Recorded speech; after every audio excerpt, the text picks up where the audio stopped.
Hey folks, this is Kalani. The War Within expansion is almost here, which means we don't have too much longer to decide which characters you might want to play and which ones to get ready in the pre-patch. Well, if you're interested in playing a ranged DPS, we're going to go through every ranged spec in the game and see which ones are the most fun to play with the best gameplay, which classes have great single target or AoE potential, and which ones just look great overall. We'll also go over the new hero talent trees, how they change up your rotation, whether they look cool, and whether or not you can actually tell they're doing anything, because quite a few of them are just passive bonuses that don't interact with your rotation whatsoever. So here's our list of ranged DPS ranked for the War Within and which ones are looking to be on top for the start of the expansion. Now before we jump in, be sure to hit up that like button and subscribe so you never miss another video.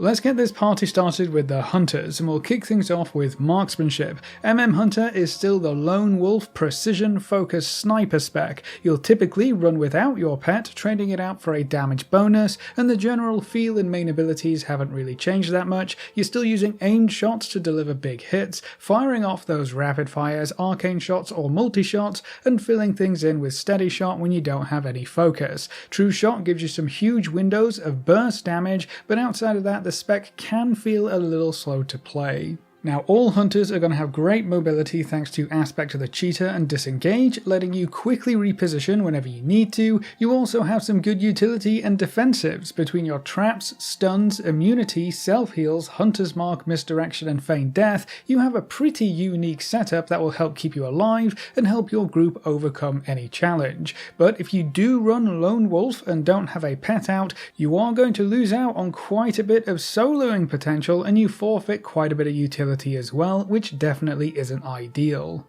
As for the hero talents, you can go with Dark Ranger, which brings back Black Arrow, a dark shot that deals damage over time and gives you a chance to reset aimed shot and cast it faster. Apart from that, it's all extra passive damage procs, so there isn't really any big payoff in the talent tree, and there aren't any super cool visuals to go alongside it either. It's almost entirely passive, so it's just kinda whatever. Or you can go with Sentinel. This one focuses on applying stacks of a new Sentinel debuff which builds up and deals damage when triggered. There are some passive bonuses that let you deal additional damage while your Sentinel debuffs are active. There's some focus regen in here, and it also empowers your rapid fire to create a Lunar Storm, causing an owl to bombard your target's location. The Lunar Storm is really cool both visually and in how it gives you an extra burst of damage, but the AoE it provides is static, so you can run into problems if monsters are moving around a lot.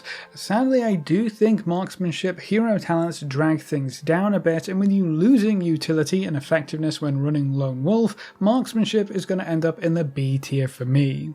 Now Beast Mastery saw a couple of changes, streamlining your specialization tree and giving you quite a few new options, though you are losing quite a few buttons along the way too, and quite a few abilities or spells were made passive, like Serpent Sting now just proccing from using other abilities, and Murder of Crows being tied to kill command. Most of it should be familiar though, you're still focusing on barbed shots and kill commands, and the major cooldowns are the same in Bestial Wrath, Call of the Wild and Bloodshed, but you have more options for how to empower them, so that's kinda cool. It's also easier to pick up key talents for cleave and AoE, and there's some potential for damage over time focused builds as well. Now BM Hunters are the kings and queens of solo content. They are still, by far, the best class and spec to play if you're mainly interested in outdoor world content. Your pet keeps aggro beautifully, you can pick up talents to make them tankier and help heal them better, and you just get to sit in the back nice and safe. This also makes them a great class for the new Delve feature, which can provide you with good endgame progression options, and you can complete them all by yourself, trusty pet by your side.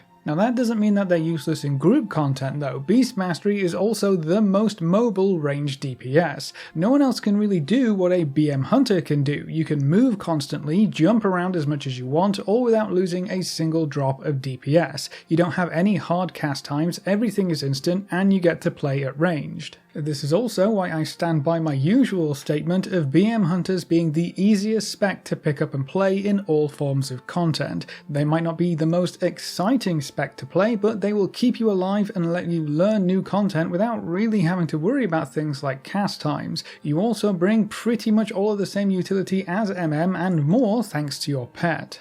Now sadly, their hero talents do leave something to be desired. They just aren't all that exciting when compared to other classes right now. They can go with Dark Ranger, which we just talked about, and it doesn't really get any better for Beast Mastery. Or you can go with Pack Leader, which just provides a bunch of passive bonuses to your pet's damage, so at least it's on theme for Beast Mastery, but it doesn't really change anything. You get some reset potential on kill command, but nothing super cool or exciting.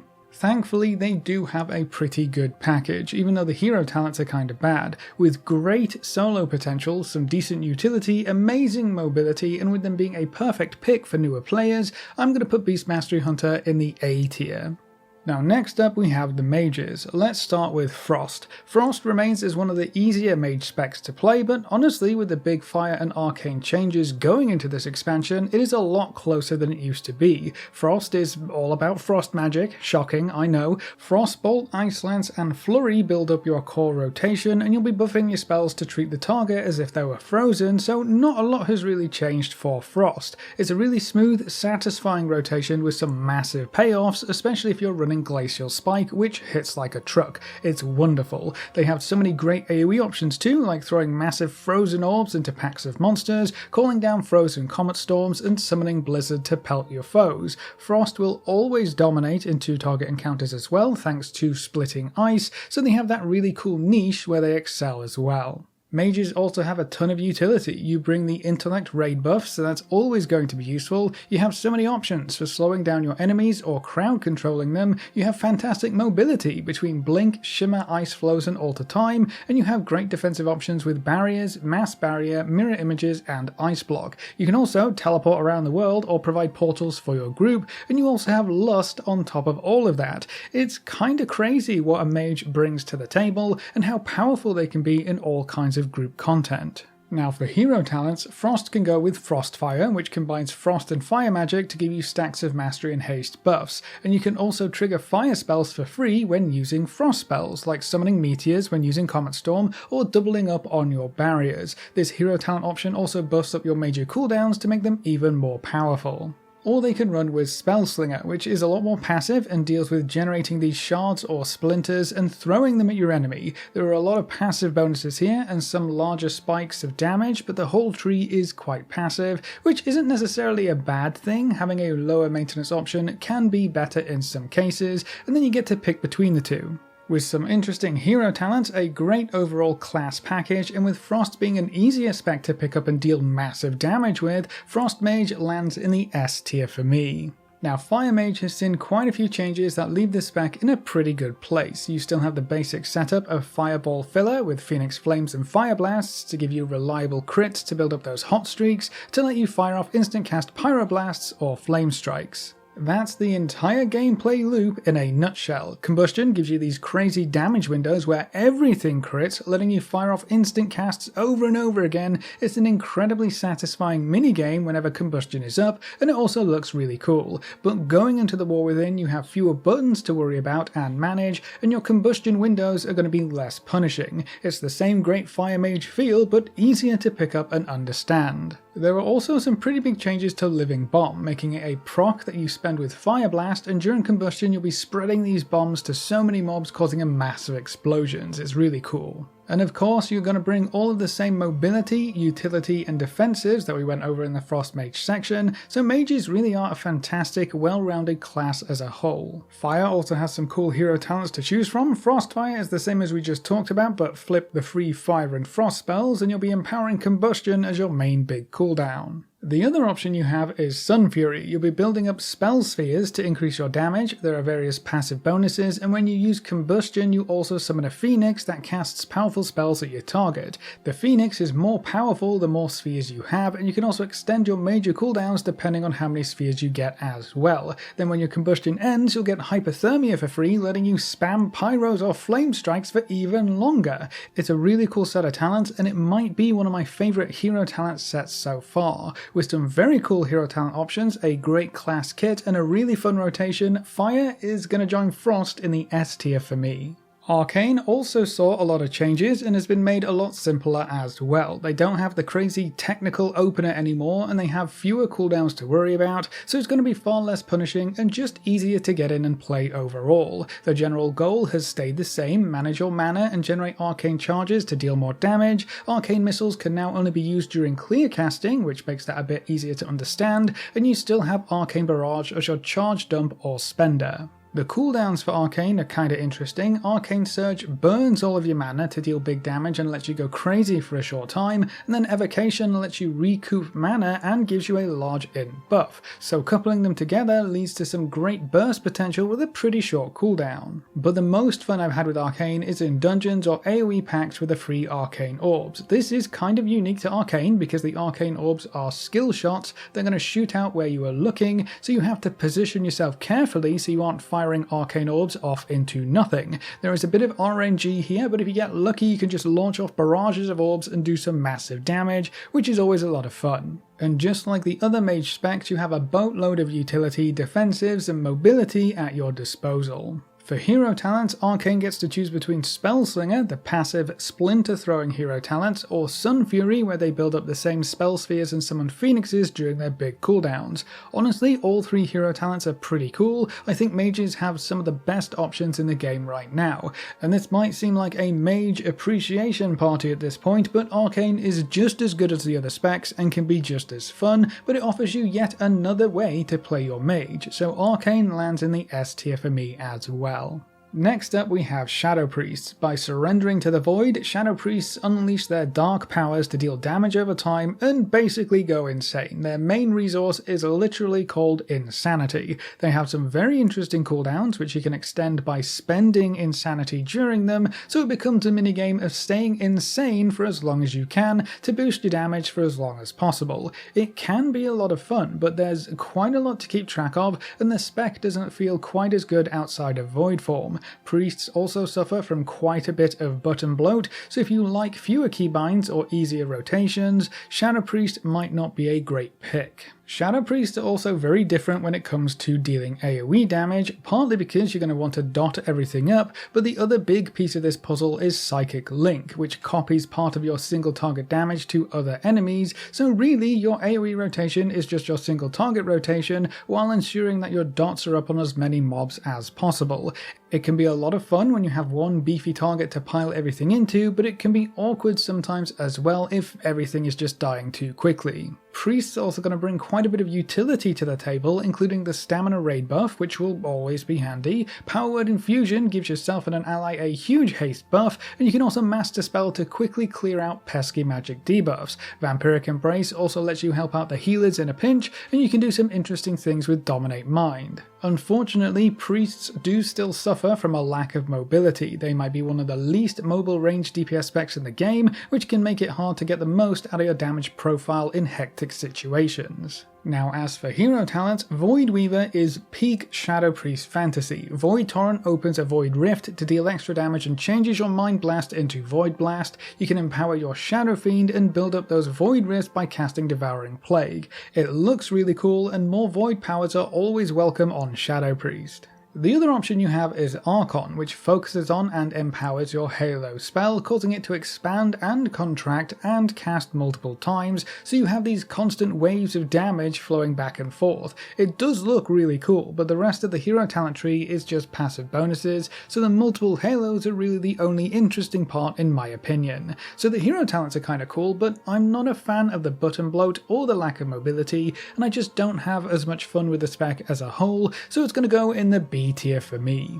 Let's move on to the Warlocks next, starting with Demonology. If you ever wanted to lead your very own mini legion, Demonology should be right up your alley. The general goal is to summon as many demons as you can, keep your army rolling, empowering them all, and just laying waste to your enemies. It's a very simple builder-spender style gameplay where you generate soul shards with Shadow Bolt and Demon Bolt procs and spend them all on your demon summons. Warlocks also have a pretty stellar kit when it comes to utility and defensives. You have plenty of ways to mitigate damage or heal yourself. Soulstone lets you preemptively battle res, which is quite special. You can create Hellstones for your party or raid. You have some unique crowd control options in Fear and Banish, and your various curses can make fights quite a bit easier sometimes too. Summoning is as important and useful as ever, and your demonic pets can make solo or world content much easier too, no matter what spec you're currently playing. Now sadly, Warlocks do struggle a bit on the mobility side of things. Your main option to speed yourself along also kinda burns yourself to death, which definitely is not ideal.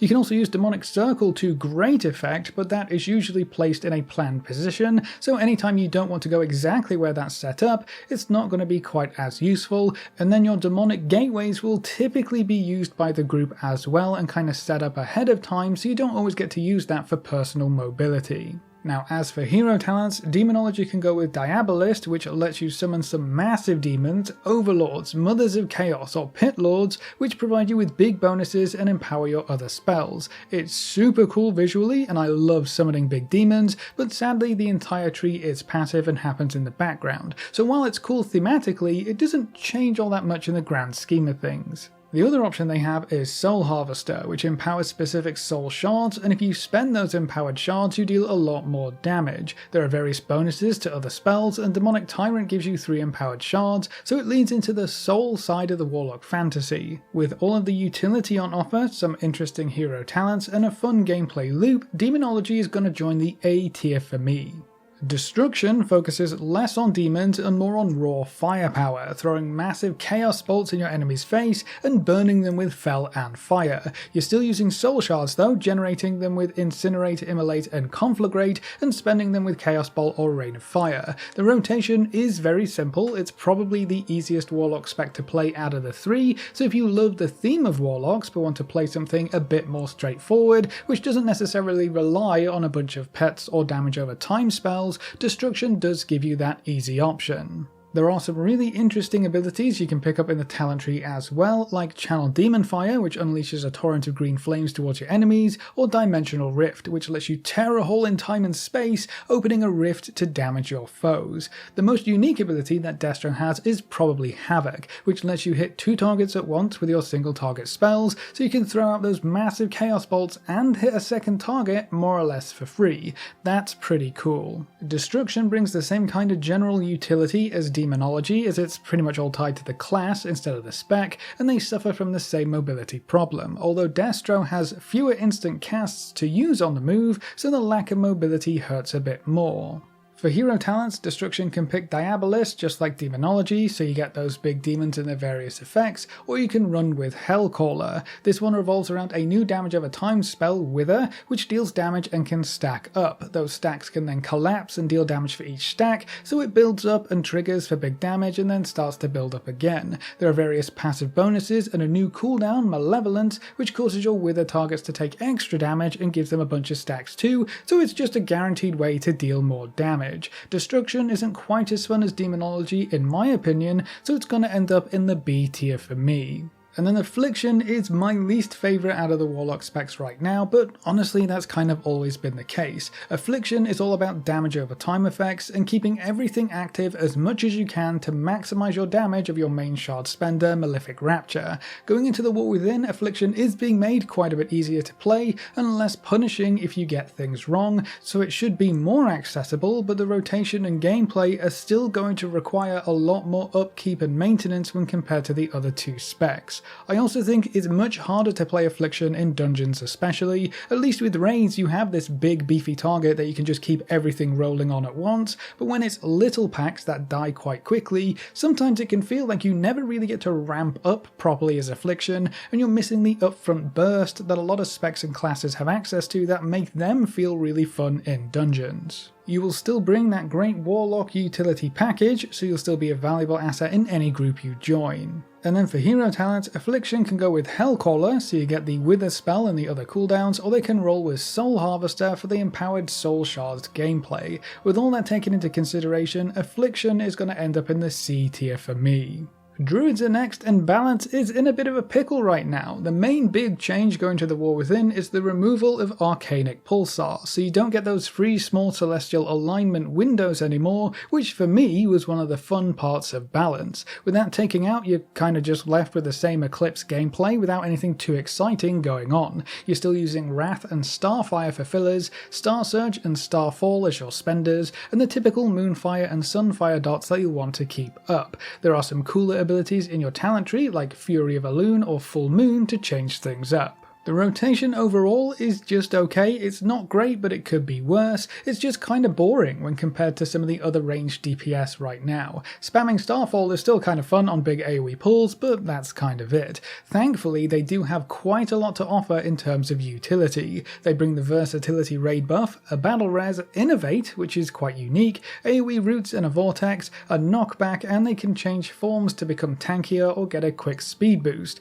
So Druids are very versatile overall, and you can choose between all three roles, and even between melee and ranged DPS if you want to swap things around, which is very rare. So Druid does give you a lot of options. Balance just isn't one of the better ones right now in my opinion. As for hero talent, balance can go with Elune's Chosen, which empowers your key lunar spells like Fury of Elune and Full Moon. There are various bonuses to their damage, they're going to generate more astral power, and you get a couple of other bonuses throughout the tree, but most of it's going to be passive and doesn't really change anything about how you play. It's all going on in the background. So there's nothing all too interesting about the hero talent set as a whole for me. The other option is Keeper of the Grove, which revolves around your treants, giving you a large damage boost while they are active, and you also get some extra AoE potential with Dream Burst. Your treants can cast a few new spells like Moonfire, and you get a nice haste buff, but that's about it. There isn't anything super special in this tree either, and most of it is going to be limited when you have your treants active.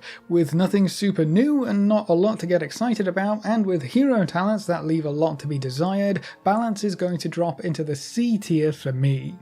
Moving on, we have the Elemental Shamans, who recently saw a big rework that left them in a very good spot. The general theme and key abilities should remain familiar. You generate Maelstrom by using Lightning Bolt and Chain Lightning, you keep Flame Shocks on your targets to guarantee those Lava Burst crits, and then you spend Maelstrom on Earth Shock, Elemental Blast or Earthquake depending on your talents and target count. Elemental still has some of the best looking lightning spells in the game, and creating massive nets with Chain Lightnings is still some of the coolest visuals you can get from a ranged DPS. It's a good mix of builder-spender gameplay with some important procs thrown in. The rotation is smooth and satisfying, and I think Elemental is in a really good place right now. You also get to summon huge elementals for your big cooldowns, which is awesome, and the Earth Elemental can give you a personal tank if you're getting overwhelmed. Shamans also bring a whole bunch of utility options with their totems. You can mass cleanse poison, AoE stun, AoE root, cleanse fears or charm effects, and provide a group speed boost.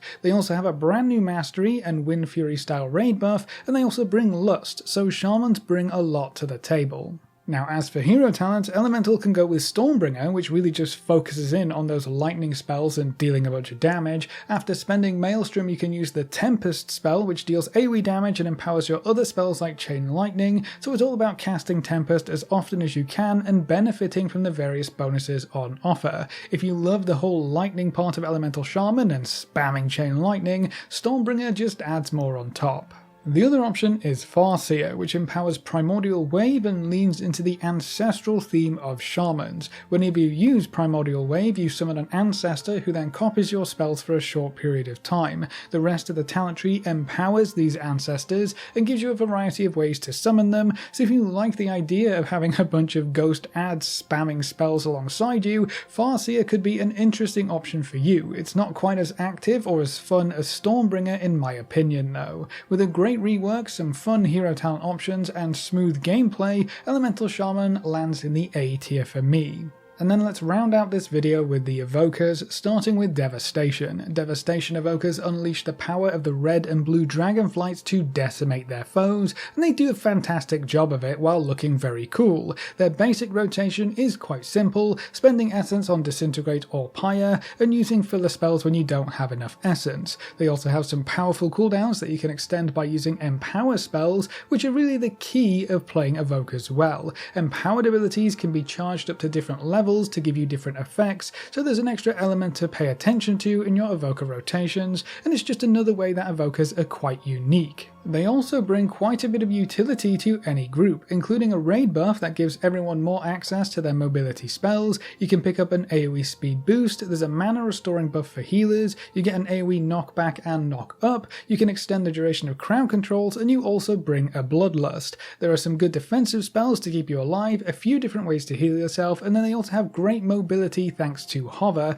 which not only gives you a quick dash, it also increases movement speed, and you can cast while moving, which makes them one of the most mobile range classes, at least in terms of casting while moving. The only real drawback is the shorter range, but being mid-ranged is still better than melee in most situations, and it's not too bad when you get the hang of it. Evokers also have some pretty cool hero talent options. For starters, Scale Commander gives you something that is simply fantastic. Your Empower spells cause Disintegrate to hit multiple targets. It looks cool, it deals a lot of damage, what's not to like? You also get Bombardment, where all damage to a target can proc some extra explosions, and it also empowers your Deep Breath spells further, and lets you steer them, which is a lot of fun as well. The other option for Devastation is Flame Shaper, which gives you a new massive nuke in Engulf. When set up properly, it hits like a truck and gives you even more burst potential, so you can pull aggro off the tank and die. It's brilliant. The rest of the tree focuses on empowering your damage over time effects and giving you more of them, so if you love the red fire dragon theme, that could be a fun hero talent tree to play around with. I've been having a lot of fun with Devastation, it feels really great to play, you have some cool hero talent options, and they're shaping up to be quite powerful, so Devastation is going in the A tier for me. Now, Augmentation is in a bit of an interesting situation simply because of its unique role in any group composition. They don't really focus on doing damage directly, most of their value comes from buffing everyone else in a variety of ways. Their main buff, Ebb and Might, increases the primary stat of your party, so no matter what you're doing, whether you're tanking, healing or DPSing, you're going to get a big bonus just for having an Augmentation Evoker in the group. They can also provide a big crit bonus to other DPS, which can also grant various other bonuses depending on your talent, and there's a Thorns-like buff for the tanks, providing them with extra tankiness and some free damage. Their Breath spell is also quite unique as it accumulates damage dealt to effective targets and then explodes afterwards, so the more damage your party can pile into the targets while your Breath is active, the more you're going to get out of it. There are also passive movement speed or max health bonuses for your group, so it's a really cool playstyle if you like to augment others and play more of a support without being forced into the healer role. You're going to bring the same utility to the group, have the same defensives, and are just as mobile as Devastation Evokers, so the major difference is where you want your damage to come from, directly from you and your rotation or through empowering others. They're going to get to use the Scale Commander hero talent as well, so you get those breath buffs and you can steer them, and it's more about bumping up your damage. The other option you have is Chrono Warden, which doubles down on the support side of things, so you can empower your big buffs, deal extra damage over time, get some huge haste and CDR bonuses, and you give allies yet another chance to deal extra damage, so it's just piling more augmentation style support buffs on top of everything else. It's really fun and it fits the augmentation playstyle perfectly. With some very cool hero talent options that offer you different ways to play and a unique support playstyle that has proven time and time again to be very powerful, regardless of how many times Blizzard actually nerfs it, Augmentation lands comfortably in the S tier for me. But that's all of the ranged DPS in the War Within expansion ranked in our opinion, and which ones we think are the best options as we head into a new adventure. Do note that most of this tier list does not include damage whatsoever. This is more of a ranking of the DPS that I've been having the most fun with, and the ones that will have the most interesting options as we head into the War Within. But are there any rankings here that you would strongly disagree with? Where would you put your favourite classes on this list? Leave all your thoughts in the comment section below. A big thank you to all of our supporters over on Patreon and to all of our members here on YouTube. You can see their names floating by on screen. If you're interested in supporting the channel, you can find links in the description or click the join button just below the video. If you enjoyed the video or found it useful in any way, make sure to subscribe and ring that notification bell so you're always kept up to date. Thanks for watching folks, good luck and have fun, and as always I will see you next time.